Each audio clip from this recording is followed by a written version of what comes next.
This conflict was never solely about trenches, artillery fire, and soldiers clashing on the front lines. It was not fought only with rifles, bayonets, and barbed wire.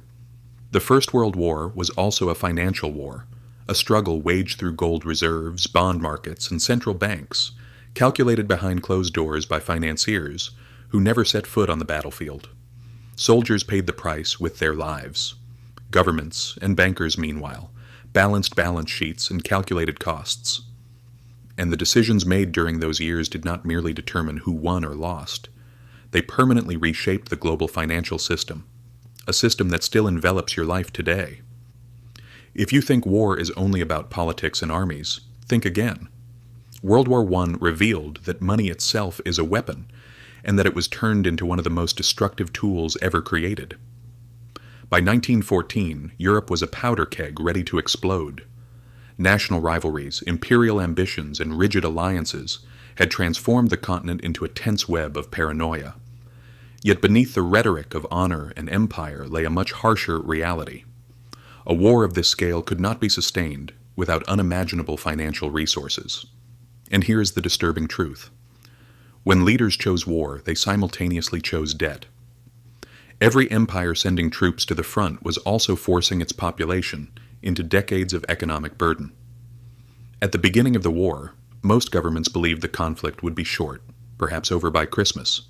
They assumed traditional methods would be sufficient: gold reserves, limited borrowing, and patriotic donations. This illusion collapsed within weeks. The war was consuming money at a pace no one had imagined. To be precise, in the summer of 1914, Europe's financial system was still anchored to the gold standard. Paper money was officially convertible into gold. This system provided confidence in currencies, but it also tightly constrained governments. Gold was finite. Printing money without limit meant losing the trust of both citizens and creditors. Britain, France, and Germany entered the war with significant reserves. But once millions were mobilized and industry was fully redirected toward weapons production, costs spiraled out of control.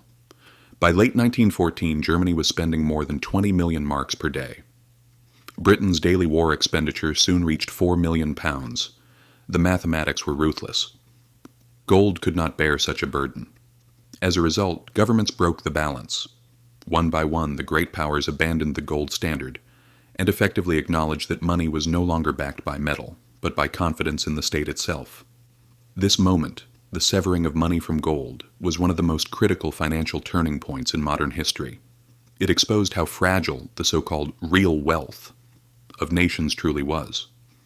From that point on, money and power were freed from physical constraints and began to be driven by printing presses, credit, and persuasion. And once governments tasted this freedom, they never turned back. The financial war now began in full force. Germany, isolated from global capital markets and blockaded by the Royal Navy, had only one option: domestic borrowing. Berlin launched massive war bond campaigns, appealing to patriotism and urging citizens to hand their savings to the state. Streets filled with propaganda, heroic soldiers, calls for sacrifice, promises of repayment after victory. In total, more than 100 billion marks were raised. But this structure was built more on hope than reality. When defeat arrived, the bonds became worthless. Millions lost their life savings, and this anger became fertile ground for extremism in the years that followed. Economic history always leaves scars. Britain, however, possessed a crucial advantage. London was the financial center of the world. Sterling was trusted, and Britain's financial networks extended across the globe. Initially, the government relied on short-term borrowing and patriotic appeals, but it soon turned to much deeper sources of international credit, most notably the United States. In 1914, the U.S. was officially neutral, but bankers recognized the opportunity. Firms such as J.P. Morgan became vital financiers for Britain and France, funding purchases of weapons, food, and raw materials. By the time America entered the war in 1917, Wall Street had been financing the Allies for years. This was not charity, it was power. American bankers earned millions, and the United States emerged from the war in a radically different position, transformed from a debtor nation into a creditor superpower. If you wonder where the American century began, the answer lies not in the trenches, but in the accounting ledgers. France faced its own challenges. Already strained by defense spending and burdened by the trauma of earlier wars, it relied heavily on borrowing. French citizens were encouraged to purchase government bonds, but the largest share of financing once again came from across the Atlantic. This dependency deeply shaped post-war politics. The interwar economic crisis was not only about reparations or stock markets, it was also about the crushing weight of the massive debt accumulated over 4 years. Russia's financial front was a complete disaster. The empire was vast but underdeveloped. Its banking system was fragile. Gold reserves appeared impressive on paper but proved insufficient in practice.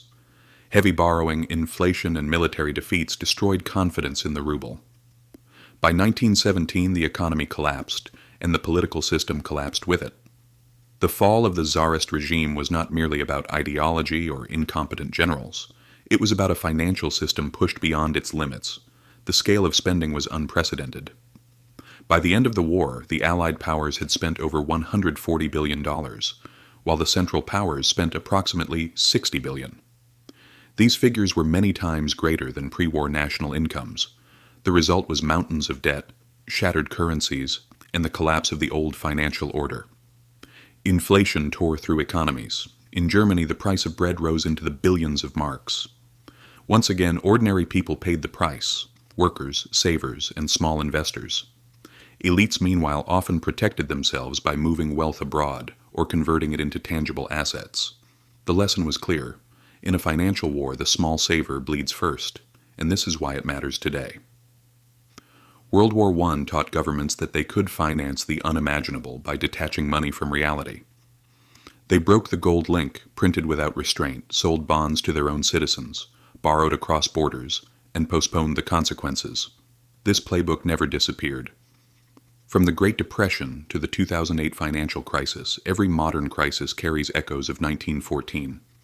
When authorities say problems are temporary, remember they said the same thing then. When the guns fell silent in 1918, balance sheets looked like battlefields. The United States held the world's largest gold reserves and occupied the dominant creditor position. Europe was drowning in debt. Britain owed more than $4 billion to the U.S., France more than $3 billion. Wall Street replaced London as the global financial center, without firing a single shot. But borrowing created a new war, the War of Repayment. Britain and France, seeking to honor their obligations to citizens who had purchased war bonds, demanded reparations from Germany. The Treaty of Versailles imposed an impossible burden. Germany could not pay. The result was the hyperinflation of 1923 and the rise of extremism. Today, when central banks claim inflation is temporary and governments continuously raise debt ceilings, remember 1914.